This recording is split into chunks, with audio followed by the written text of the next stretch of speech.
नमस्कार दोस्तों, बीएस गुरु एजुकेशन में एक बार फिर मैं आपके साथ भूपेंद्र सिंह आज की नई न्यूज़ के साथ आपके लिए फिर लेके आया हूं।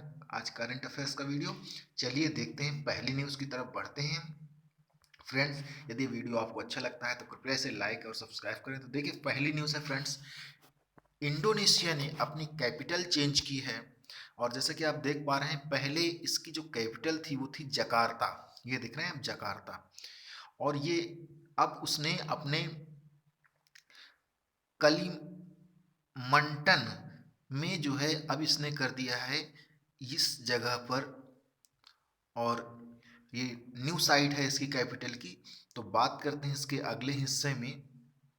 और अभी जैसे कि बताया जा रहा है कि इंडोनेशिया की संसद ने अपनी राजधानी को धीरे धीरे डूब रहे जकार्ता, यानी जकार्ता धीरे धीरे डूब रहा है।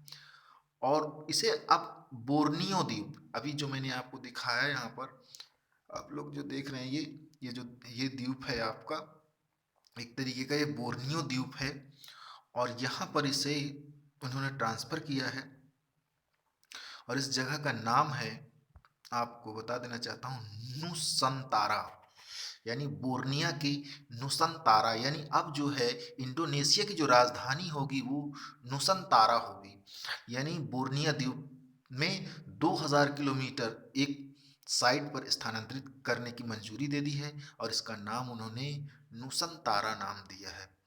और इस कदम को पहली बार अप्रैल 2019 में राष्ट्रपति जोको विडोडो ने समुद्र के बढ़ते स्तर और घनी आबादी वाले जावा द्वीप पर सर्वाधिक भीड़ का हवाला देते हुए उठाया था। और स्थानांतरण स्थल की अगर बात करें तो जैसे नई राजधानी जो है यह है नुसंतारा, बोर्निया के इंडोनेशिया के हिस्से पर पूर्वी कलिमंतान प्रांत है, जो कि इतने हेक्टेयर को कवर करेगा, जिसकी सीमाएं मलेशिया और ब्रुनोई के साथ मिलती हैं। और हालांकि जो राजधानी के स्थानांतरण की बात है, इस कदम को लेकर के पर्यावरणविद ने चेतावनी दी है कि यह इस क्षेत्र में पारिस्थितिकी तंत्र को नुकसान पहुंचा सकता है, जहां खनन और ताड़ के बागान पहले से ही वर्षा वनों के लिए खतरा बने हुए हैं, जो बोर्निया की लुप्त प्राय प्रजातियों के निवास स्थान है।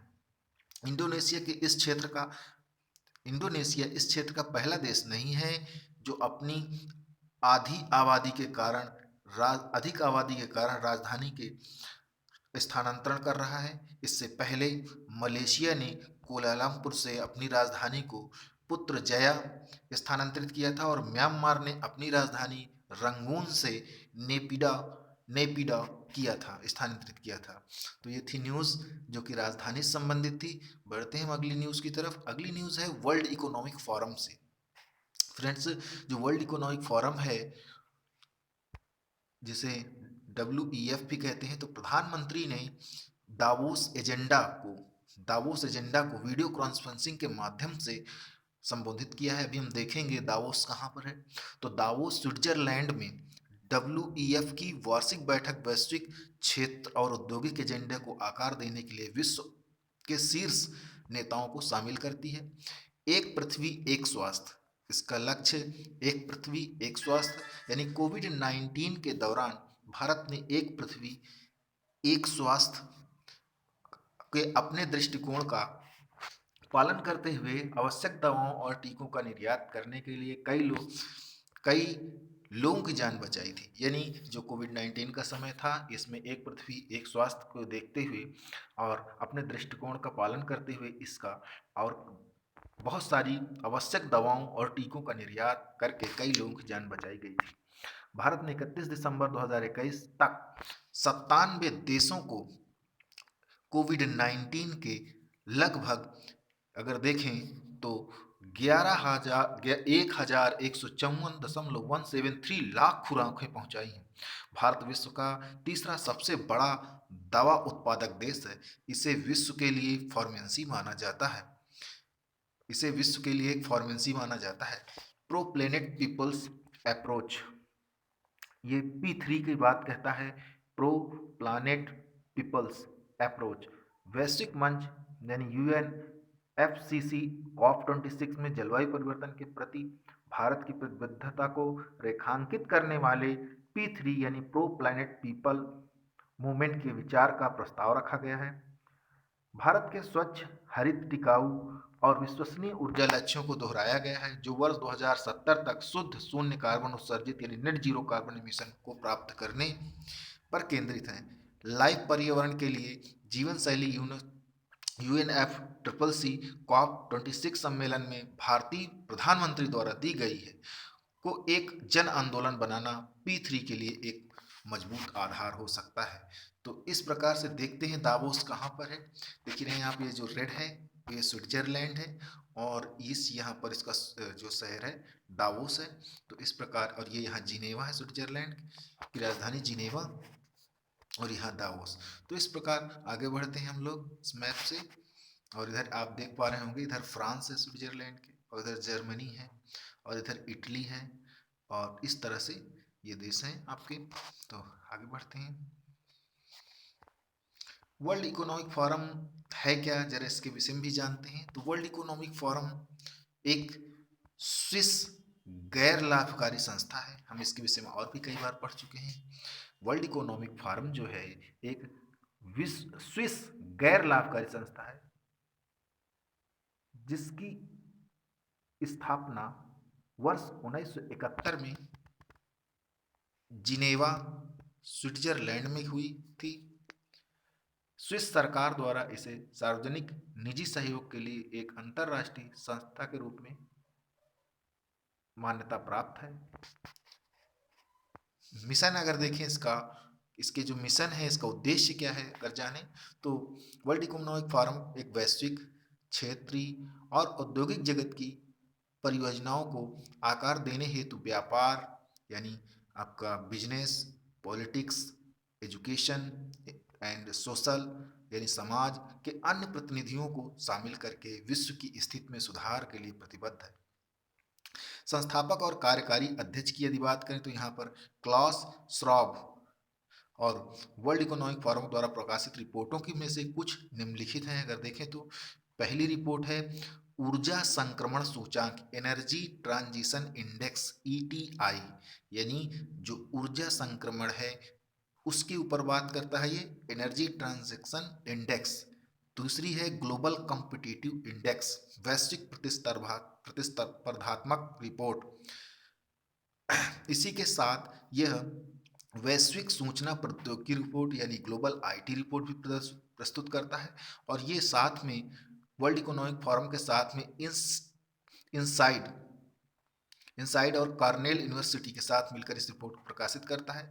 और अगली बात करें तो वैश्विक लैंगिक अंतराल रिपोर्ट यानी ग्लोबल जेंडर गैप रिपोर्ट को भी प्रदर्शित करता है।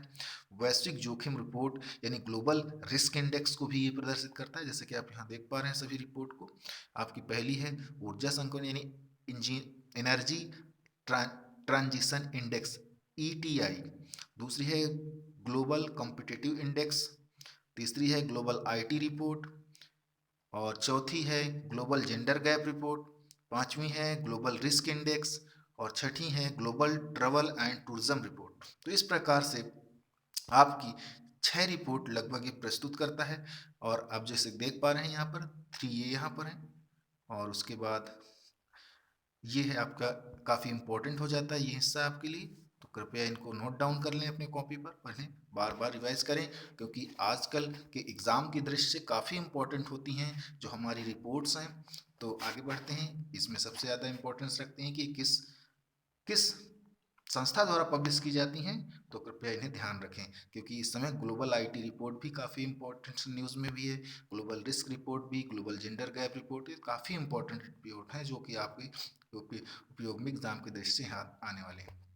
बात करते हैं, एक छोटी सी न्यूज़ है सुगंधित पौधे से संबंधित। जम्मू कश्मीर के युवाओं के लिए रोजगार के अवसर बढ़ाने के उद्देश्य से सरकार ने जम्मू कश्मीर में एक विशेष जागरूकता अभियान शुरू किया है।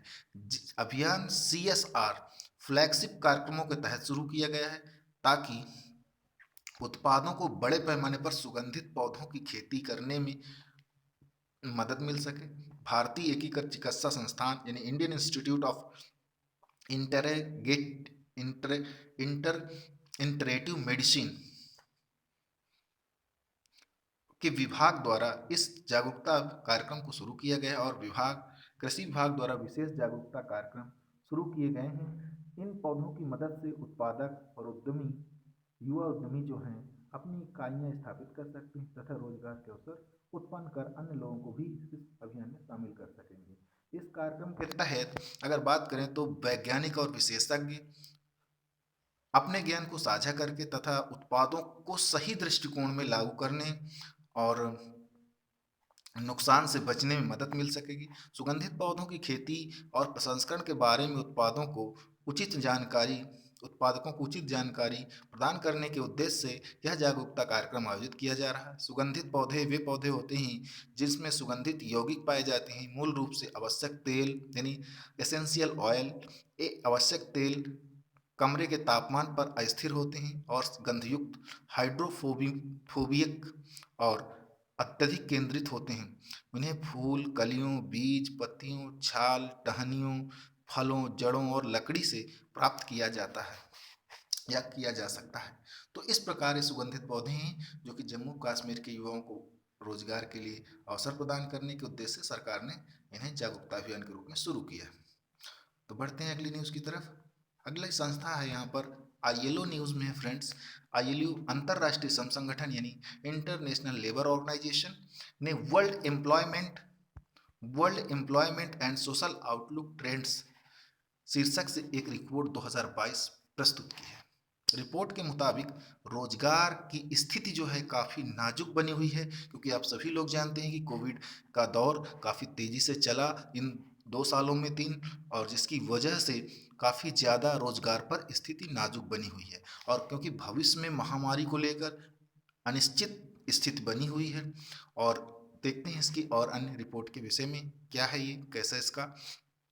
तो world employment and social outlook trends में वर्ष 2022 और 2023 के लिए व्यापक श्रम बाजार अनुमान भी शामिल है।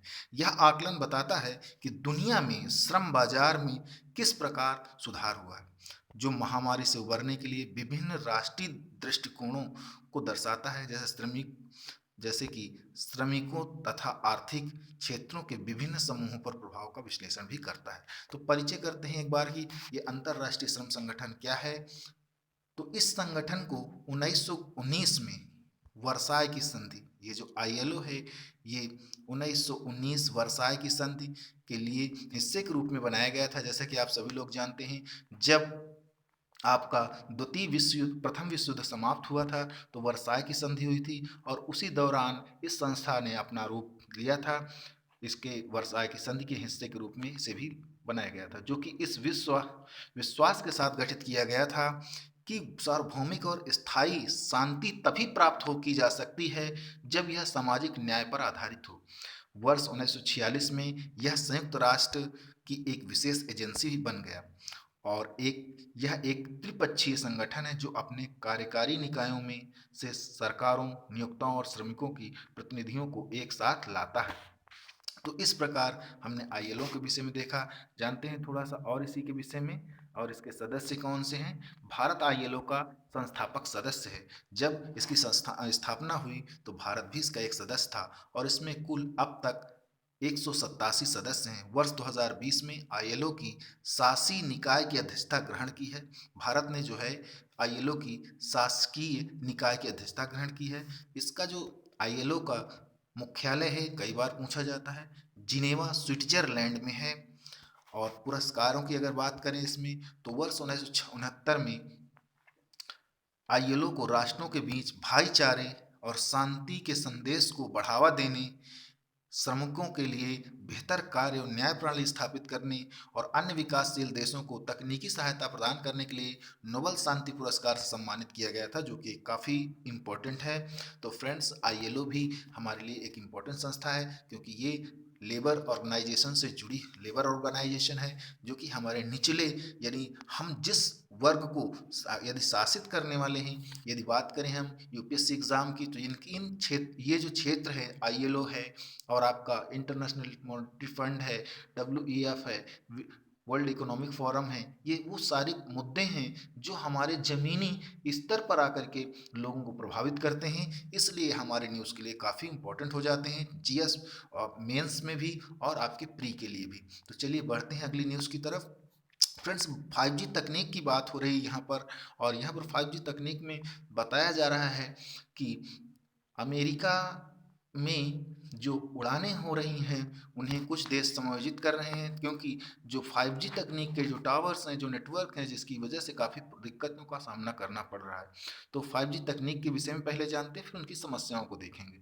तो 5G जो तकनीक है वो पाँचवीं पीढ़ी का मोबाइल नेटवर्क है, यानी 5G तकनीक पाँचवीं पीढ़ी का एक मोबाइल नेटवर्क है। जैसे कि G1, G2, G3, G4 network के बाद एक नया वैश्विक वायरलेस वायरलेस मानक है 5G network M M wave spectrum पर काम करेगा, जैसे कि आप यहाँ देख रहे हैं। तो यह एक नए प्रकार के नेटवर्क को सक्षम बनाता है, जिसे वस्तुओं मशीनों उपकरणों सहित लगभग सभी को एक साथ जोड़ने के लिए डिजाइन किया गया है। 5G के हाई बैंड स्पेक्ट्रम में इंटरनेट स्पीड को 20 जीबीपीएस यानी गीगाबाइट्स प्रति सेकेंड के रूप में परीक्षण किया गया है, जबकि ज़्यादातर मामलों में 4G में अधिकतम इंटरनेट स्पीड 1 जीबीपीएस दर्ज की गई है। और इससे 20 गुना यानी 5G के आने से 20 गुना इंटरनेट स्पीड बढ़ जाएगी। भारत में सेटकॉम इंडस्ट्री एसोसिएशन यानी सेटकॉम इंडस्ट्री एसोसिएशन ने 5G स्पेक्ट्रम नीलामी में मिलीमीटर वेव बैंड को शामिल करने की सरकार की योजना पर चिंता व्यक्त की है। सेटकॉम इंडस्ट्री एसोसिएशन ने 5G स्पेक्ट्रम की नीलामी पर जो मिलीमीटर वेव बैंड को शामिल करने में सरकार की योजना पर चिंता व्यक्त की है। स्पेक्ट्रम में आवृत्ति जितनी अधिक होगी, सेवाएं उतनी ही गति से मिलेंगी। इसलिए 5G की पूर्ण क्षमता प्राप्त करने के लिए ऑपरेटर उच्च आवृत्तियों पर कार्य करना चाहते हैं। नीलाम किए गए कुछ सी बैंड 3.7 और 4.2 यानी 4.2 गीगाहर्ट्ज के बीच एक रेडियो फ्रीक्वेंसी बैंड यानी स्पेक्ट्रम का इस्तेमाल सैटेलाइट रेडियो के लिए किया गया था, लेकिन 5G में संक्रमण बहुत अधिक व्यस्त होगा और नई सी बैंड 5G सेवा बड़ी संख्या में विमानों को अनुपयोगी बना सकती है। जो विमान उड़ते हैं उनके लिए बहुत अनुपयोगी हो जाएगी, जिससे अमेरिकी उड़ानों में अफरा तफरी मच सकती है और हजारों अमेरिकी विदेशों में फंस सकते हैं। तो इस प्रकार से आप देख रहे हैं कि 5G तकनीक किस तरह से प्रॉब्लम कर रही है, इसमें चिंताएं क्या हैं, जरा से इसको भी देखते हैं। तो संयुक्त राज्य अमेरिका ने वर्ष 2021 की शुरुआत में सी बैंड में लगभग 80 बिलियन अमेरिकी डॉलर्स में मोबाइल फोन कंपनियों को मिड रेंज 5G बैंडविड्थ की नीलामी की। एफए ने चेतावनी दी थी कि 4.2 4.4 गीगाहर्ट्ज रेंज में कार्य कर रहे अल्टीमीटर जो यह मापते हैं कि एक हवाई जहाज जमीन से कितनी ऊंचाई पर यात्रा कर रहा है कि कार्यप्रणाली में बाधा आ सकती है, जो सी रेंज की आवृत्ति के समान है। ऊंचाई के अलावा अल्टीमीटर रीड आउट का उपयोग स्वचालित लैंडिंग की सुविधा के लिए और विंड शियर नामक खतरनाक धाराओं का पता लगाने में मदद किया जाता है। कंपनी ने तर्क दिया है कि सी बैंड 5G को विमानन हस्तक्षेप के मुद्दे के बिना लगभग 40 अन्य देशों में तैनात किया गया है। यह हस्तक्षेप के जोखिम को कम करने हेतु 6 महीने के लिए संयुक्त राज्य अमेरिका में लगभग 50 हवाई अड्डों को बफर जोन के लिए सहमत हुआ है, जो फ्रांस में उपयोग किए जाते हैं। अगर इनके उपाय के विषय में सोचें तो अल्प अवधि में कंपनियां उड़ानों में एक व्यवधान को रोकने के लिए प्रमुख हवाई अड्डों के पास कुछ वायरलेस टावरों को अस्थायी रूप से बंद करने पर सहमत हुई हैं। दीर्घ अवधि में यूएस फेडरल एविएशन एडमिनिस्ट्रेशन के लिए अमेरिकी वाणिज्यिक हवाई जहाज बेड़े की बड़ी संख्या को कम करने और कई हवाई अड्डों पर कम तस्तता लैंडिंग करने की अनुमति देना अनिवार्य है, जहां 5G सी बैंड तैनात किया जाएगा। इसका अर्थ अल्टीमीटर को 5G बेस स्टेशनों के पास संचालित करने के लिए प्रमाणित करने से है। एक नया चल चुका है, ट्रेंड चल रहा है फ्रेंड्स, ग्रेट रेजिग्नेशन। आप लोगों ने देखा होगा कि जब कोविड शुरू हुआ तो बहुत सारे लोग बेरोजगार हो गए, परंतु अभी इसका कुछ उल्टा ही देखने को मिल रहा है। हाल ही में कोविड 19 के बाद बड़ी संख्या में लोग एंटी वर्क के सिद्धांत पर को अपनाकर अपनी नौकरी से बाहर निकल रहे हैं, विशेषकर अमेरिका और यूरोपीय देशों में। हालांकि भारत में ऐसा कोई केस सामने नहीं आया है, क्योंकि जनसंख्या और बेरोजगारी की वजह से हमारे यहाँ जॉब सिक्योरिटी यानी सोशल बेनिफिट्स वगैरह की वजह से लोग अपने जॉब्स को नहीं छोड़ते हैं। तो बात कर रहे थे हम कि एंटी वर्क के सिद्धांत को अपनाकर लोग अपनी नौकरियों से इस्तीफा दे रहे हैं, यानी ग्रेट रेजिग्नेशन नाम का टॉपिक सामने आया है। और ये ऐसा देखने को यूरोप, अमेरिका और यूरोप के देशों में मिल रहा है। US bureau of labour statistics के अनुसार अगस्त 2021 में रिकॉर्ड 4.3 बिलियन लोगों ने इस्तीफा दिया, जो जुलाई से लगभग 2,42,000 से अधिक है। मनोवैज्ञानिक अगर अमेरिकी मनोवैज्ञानिक एमसी क्वाड ने इसे ग्रेट रेजिग्नेशन रेजिग्नेशन कहा है, जो कार्य जीवन समीकरण में प्राथमिकताओं को फिर से तैयार करने का आह्वान है। अगर बात करें कोविड का प्रभाव की, तो कार्य से बाहर निकलने वालों में प्रमुख रूप से खुदरा आतिथ्य क्षेत्र के वे कर्मचारी शामिल हैं जो नौकरी बदलने या अपने विकल्पों का पूर्व मूल्यांकन करने के इच्छुक थे। और मध्य और पूर्वी यूरोप के कई देशों के कुशल श्रमिक श्रम शक्ति में गिरावट दर्ज की गई। हालांकि यह मजबूत सामाजिक सुरक्षा जाल के कारण हो सकता है। महामारी और लॉकडाउन के मध्य जीवित रहना और इसका सामना करना कई लोगों को काम मुक्त जीवन को एक व्यवहार का विकल्प के रूप में देखने को हेतु प्रेरित करता है। तो इस प्रकार ये ग्रेट रेजिग्नेशन की जो टॉपिक था उस पर हमने चर्चा की। देखते हैं इसका महत्व क्या है और इसकी स्थिति भारत में क्या है। तो जो ग्रेट रेजिग्नेशन है, कम वेतन, अव्यवहारिक कार्य समय सीमा और खराब लीडरशिप, यानी कई ये कारण हैं, जैसे कि कम वेतन हो गया, अव्यवहारिक कार्य समय सीमा हो गया, खराब लीडरशिप हो गया, यानी बॉस आदि में से संबंधित समस्याओं ने ग्रेट रेजिग्नेशन को और अधिक बढ़ा दिया है। इसका मतलब यह भी है कि इन श्रमिकों के पास अपने मौजूदा नियोक्ताओं से परे बाजार मूल्य मौजूद है और वे इससे अधिक बेहतर रोजगार प्राप्त कर सकते हैं। वे बेहतर नौकरी के अवसर प्राप्त करने या स्टार्टअप चुनने के लिए अपने अनुभव पर भरोसा करते हैं। अगर भारत की स्थिति को देखें, जैसे कि मैंने बताया कि यहाँ पर सामाजिक सुरक्षा और बेरोजगारी लाभ की अनुपस्थिति के कारण भारत में ऐसी कोई घटना देखने को नहीं मिली है या नहीं देखी गई है। नौकरी से बाहर निकालने की विलासिता या विशेषाधिकार भारत में अधिकांश लोगों के लिए उपलब्ध नहीं था। हालांकि रिमोट वर्किंग या वर्क फ्रॉम होम ने कारपोरेट्स और कर्मचारियों के लिए लचीले वर्क फ्रॉम मॉडल को संभव बना दिया है। इससे टीयर 2 और टीयर 3 शहरों में लोगों की नौकरियां जा रही हैं, जिससे भारत की स्थानिक अर्थव्यवस्था में बदलाव आ रहा है। साथ ही वर्क फ्रॉम होम ने बाजार में मांग संरचना में बदलाव को गति दी है। तो इस प्रकार से ये न्यूज़ थी। चलिए बढ़ते हैं अगली न्यूज़ की तरफ। अगली न्यूज़ है आवास एवं शहरी कार्य मंत्रालय से, यानी ministry of housing and urban affairs में। तो इन्होंने अभी दो योजनाएं जो कि पुरस्कार के रूप में रखी हैं, इनमें पुरस्कार भी दिए गए हैं। स्ट्रीट्स फॉर पीपल चैलेंज, अभी ये एक important news, street for people challenge के लिए 11 विजेता शहरों की घोषणा, और नर्चिंग नेबरहुड चैलेंज के पास के पायलट वर्ण के लिए 10 विजेताओं की घोषणा की गई है। तो ये दो योजनाएं हैं, स्ट्रीट फॉर पीपल चैलेंज। इसके तहत यह शहरों के नेतृत्व वाली एक डिजाइन प्रतियोगिता है।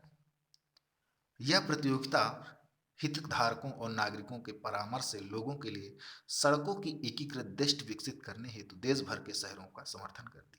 इसके तहत प्रत्येक शहर स्थान, समय सीमा, पुरस्कार पर विशिष्ट विवरण के साथ अपनी खुद की डिजाइन प्रतियोगिता शुरू करता है।